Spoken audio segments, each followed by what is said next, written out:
guys. Just putting together one of our targets, one of our falling plate targets. That's what I end up with, and I'll go through a little bit of details that we're talking about. But this is the falling plate target with this piece of CNC cut out tube that I weld into a bit of angle iron and then put into a stand. What am I talking about? Well, basically you've seen our targets that we do, which are the falling plate targets. I've built those up, I designed them and built them all up.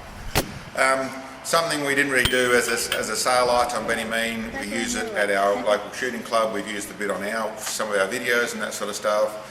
But I did go through the process of getting them done properly, or making a bit properly. Which there's two hard bits in the job.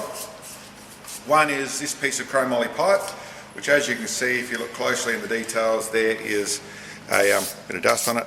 But there is a CNC. It's not CNC. It is laser cut. Special rotary laser cutter that cuts out the shape of what I want, so that design I've got in there is all cut out and done. And the other piece is out of this is Hardox 450, which is basically the same as the AR 500.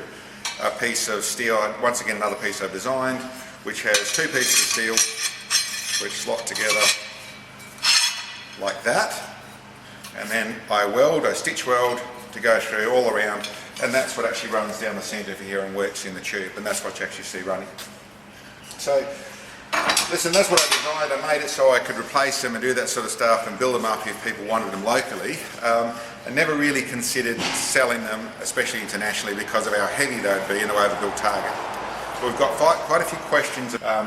If you did want to buy them, but if you did want to build your own, then what I can do and what I've come up with is a plan that if you want to buy the basic hard to build bits and pieces, and that means that you've either got the ability and the equipment or the access to someone with the ability and the equipment to design the rest of it, put it all together so it's on a stand and all the bits and pieces, then you can buy these two bits that are hard to do, or three bits that are hard to do.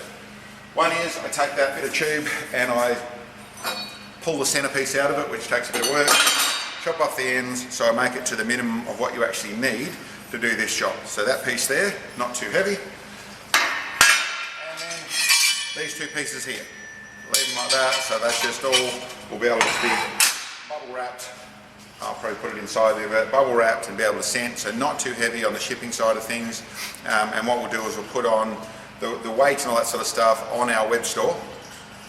So you go to our 4AW web store, link will be below the video, and that'll have the shipping to your location with your cost all set up on that sort of stuff in those basic bits and pieces.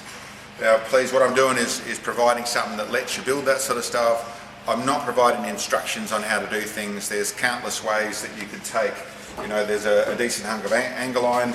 What gauge you use is really down to what you want to use, what style of shooting you're using, to whether you're just putting a long pole and stomping it in the ground, or you're building up a frame like I have to be able to sit in different places.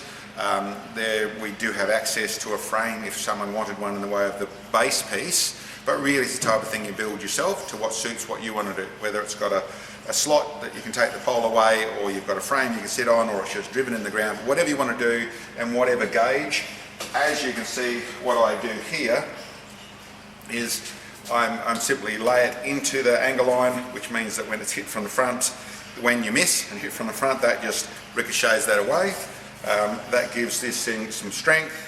It's just simply stitch welded, doesn't need to be carried away, it's not dealing with too much force, and to the height we want it to be.